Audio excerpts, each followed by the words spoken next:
Okay, JB, it's time for an update on this 38 Zephyr. Tell me what's going on here. Oh my goodness. Look at that. Wow. Starting to look like a car. Yeah. That was a long time coming. Look at that wheel. Yes, sir. Now let's remind people who may not be remembering, this is called the artillery style or wide 5 wheel. Yes. Correct? In 1938, they had a big hubcap that probably would look better on a dinner table than it does on a car. Not really very flattering for the design. So what we did was we went to a lot of expense and time to create a situation where we could go back and use the 37 Zephyr wheel and the 37 cap as well. Now these are called artillery wheels for the obvious reason that they have all these apparent spokes that go around it. It's a really very beautiful cap. It's very complementary to the style, and it was the one that they came out with on the 36 and 7. So we took that and borrowed it, and we got some 37 wheels. But of course, as we remember from earlier episodes, we had to do a lot of work to get these on the car and keep them from being too far outboard, where we could get all that disc brakes and all of that new front end stuff in there, and have it look right and operate properly. So if you look at these caps, this is the one and only set of these caps on the planet. These were made especially for this car. People who know will look at these and do a triple take or a quadruple take because we actually made them for this car. And of course, there was no V12 cap in 37. There was only it was only an option, and a very rare option at that. And those hubcaps are worth more than some cars. And so what we want to do is create this car's own hubcaps. They're brand new, they fit, they're not old and bent up. Like even a good set of the old Spider caps would be difficult to adapt. So we just said, let's just start with new ones, and this is what we've done. And these are really high quality, but we had to have them read V12, not V8. Sure. So the guys who know how that works will figure that out. We just gave you the two things that you need to figure that out. Right. Okay. It can be done, and the 37 Zephyr comes with artillery wheels. Now this 38 has artillery wheels. Right. So and then the 39 went to the what we consider more modern bolt cavern. Exactly. It's a very plain kind of vanilla looking thing that's not very interesting, and to my way of thinking, it doesn't really complement the car. I mean, these are rakish, in your face, beautiful aerodynamic cars, and they need the same kind of attention everywhere. You can't just drop the ball on the wheels because they're a huge part of the appearance of the car.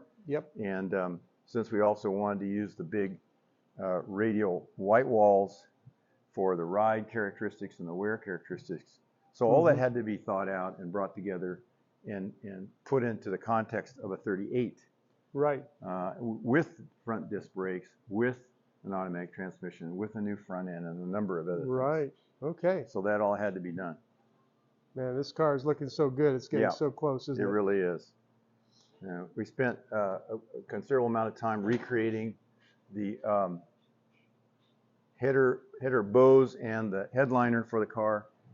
We picked what we hope is a very complementary color. It's a little dark in there, but that's really looking good. Another piece of John's artwork, who's been with this car now since the beginning, and we're really happy we were able to keep him on it. He's very busy and took out some time from his busy schedule to come over and do this. And did a masterful job. And also the panel that goes up over the windshield had to be done separately. And we have the first thing that occurs to you when you drive a 38 is these back split windows are really cool from the outside and really awful from the inside because you can't see out of them. Yeah, they look cool. They're sinister very looking, cool, but they're also very small and very limiting. Right. And when you drive in the world with the, let's say, interesting people around us today, we need to be able to see who's behind us.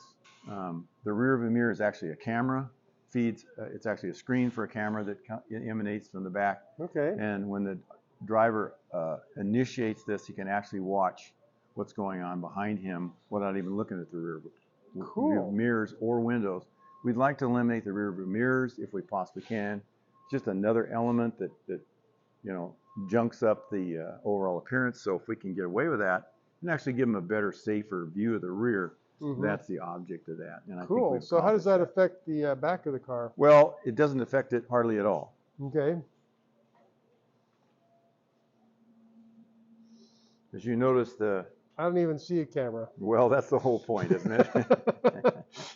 Okay. All right. So we've remember that this was formerly a clear lens to illuminate the license plate. Well, of course, we got rid of that, and we moved the license plate down here where it belongs. Okay, right. If you notice that the license plate flows with the design of the bumper, it doesn't completely destroy the rear end view of this thing. There were laws in those days about where the license plate had to be, and so unfortunately, Lincoln had to abide by that. Yeah. And it was right up here, probably the worst possible place you could ever put it. Right. So we dropped it down. We had to be still visible for purposes of identifying the car. Sure. And of course, this car is going to live in, guess where? I'd say New York. Lucky guess. We made its own license plate for it, and it's translucent. Wow. So that lights up from behind? Yes, indeed. Cool.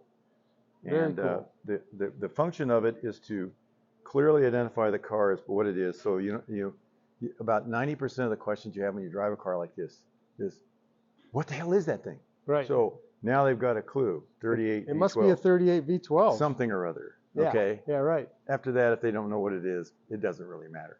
Right. But we've got this in the right scale. This is the correct scale for the New York license plate. We researched that. Okay. It even has the same script as the New York plate. No kidding. So if the local police establishment wants to identify this car, it's a legal plate. Okay. It'll be registered in that particular name when it hits town.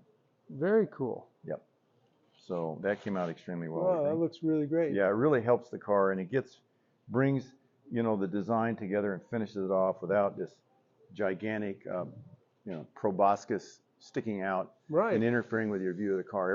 The first time I ever saw one, the first thing I did was say, give me a hacksaw, I'm going to cut that license plate off. Okay?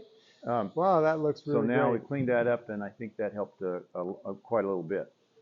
That's fantastic. So we're getting really close. As soon as the functional parts of this are checked out, and we're getting close with a lot of the items, then of course it's going to start its drive tests, and it's drivable as we speak.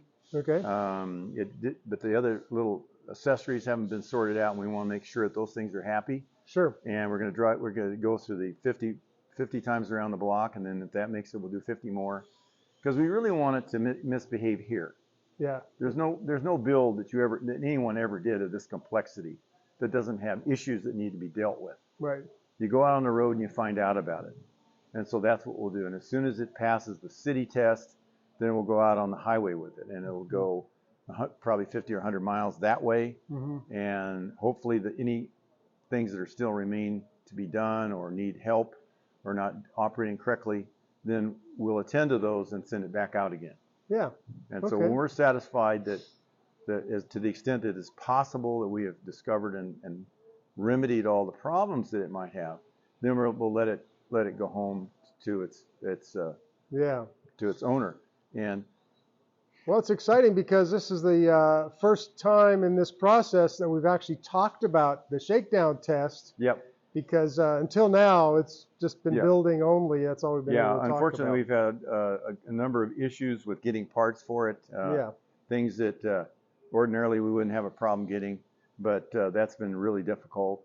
Headlight buckets are no longer even available to retrofit the Lincolns to a modern headlight. That there are absolutely none in the planet that we can find. Right. And so what we think is maybe the last set of them. Because obviously the old 6-volt bulbs and all of that don't do anything, and they're not even safe.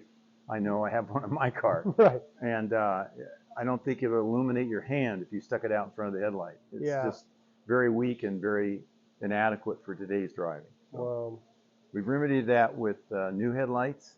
Okay. The tail lights are all new.